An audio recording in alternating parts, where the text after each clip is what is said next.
This is just great. So this is the freight house section of the Ellicott City Railway Museum, or B&O Museum, not to be confused with the B&O Museum in downtown Baltimore.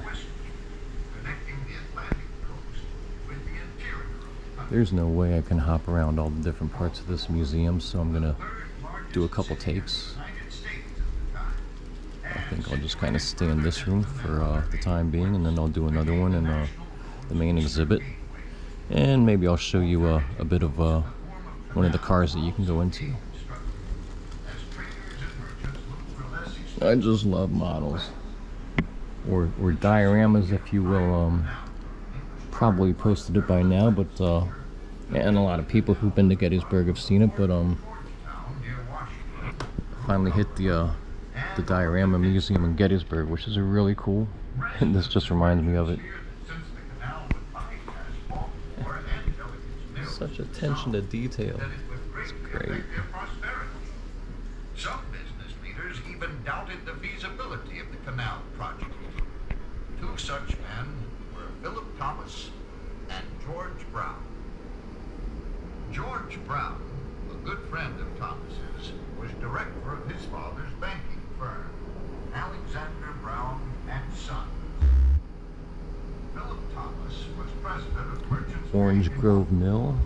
and had served for a time It says Avalon Iron Works. in the C&O Canal Company. Avalon is not too far from Ellicott City and Catonsville. It kind of goes Ellicott City, Catonsville, and then you hit the area that's kind of known as Avalon or Elkridge or Relay. They're all kind of three neighborhoods in the same area. And then you get to Baltimore. This would be the Thomas Viaduct, and I still have to take a video there. I want to set up a good shot when I can spend some time there and wait for a train, and hopefully get a shot of a train coming across it. But it is the oldest multiple stone arch railway bridge still in use in America, and it's right here in Maryland.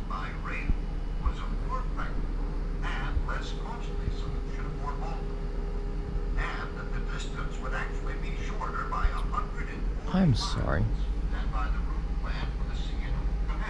This sign says we are looking at the Oliver Viaduct. I thought they would have featured the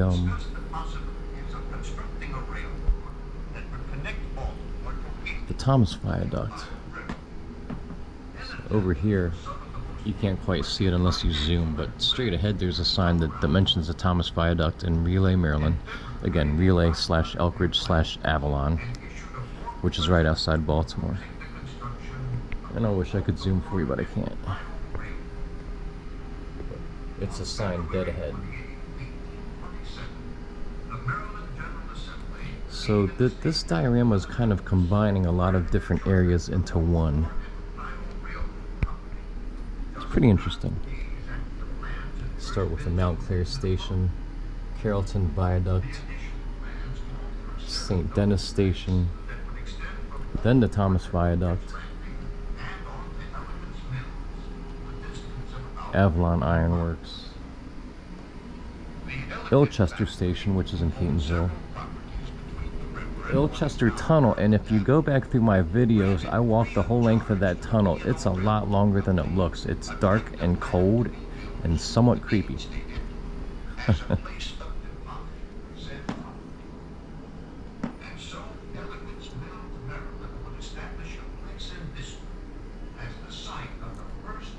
This is just terrific. The detail on these things just blows me away. That somebody or some set of people took the time and meticulous care to put this all together for us. I think it's a shame that places like this in general just don't get as many visitors as they should, because this is something to be admired. People put a lot of work into this.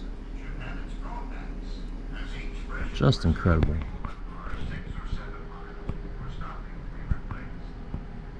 I should have brought a stick. The railroad reached the end of the line at Ellicott's Mills, with 3 scheduled trips each day arriving from Baltimore. Pretty cool. By 1831, the Ellicott's Mills depot was completed and open for service. How cool is this? The granite structure was also designed to act as a bridge to carry the railroad over the Frederick Turnpike. Passengers got on and off of the train across the street from the station at the Catonsville Hotel, where they boarded the train directly from the second floor platform of the hotel.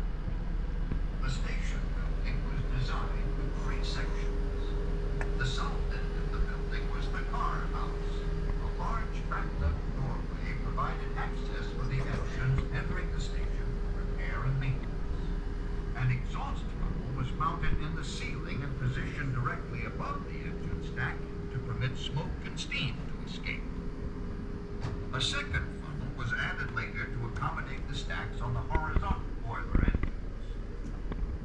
The center track-level room was the station's warehouse. The room had a large opening in the floor that allowed goods to be lowered to the That's street just great. level below. So again, this was the very first station outside of Baltimore.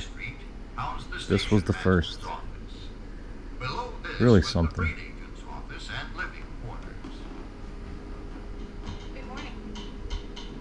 I'd like to buy a ticket, please, for Harper's Ferry.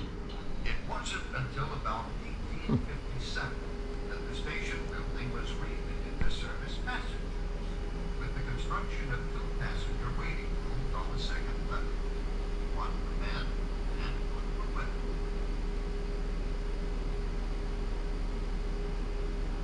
During the period of the Civil War, Ellicott City Station served the Union Army as an important supply lane for the transportation of food and materials. The Ellicott City Station continued to operate as a fully functioning railroad station until December 31st, 1949, when the last commercial passenger run. And again, I'm going to go over the Civil War link. And I'm going to go over it some more, and some more, and some more, because I think it's such a great story. Such a, not just a great local story, it's a great story.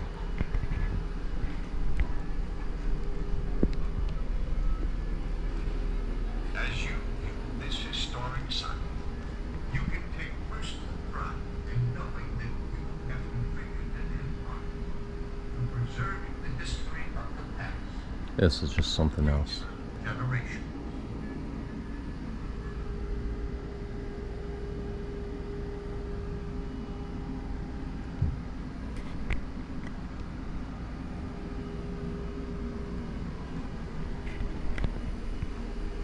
Alright guys, I'm going to move on, do a little more of the museum.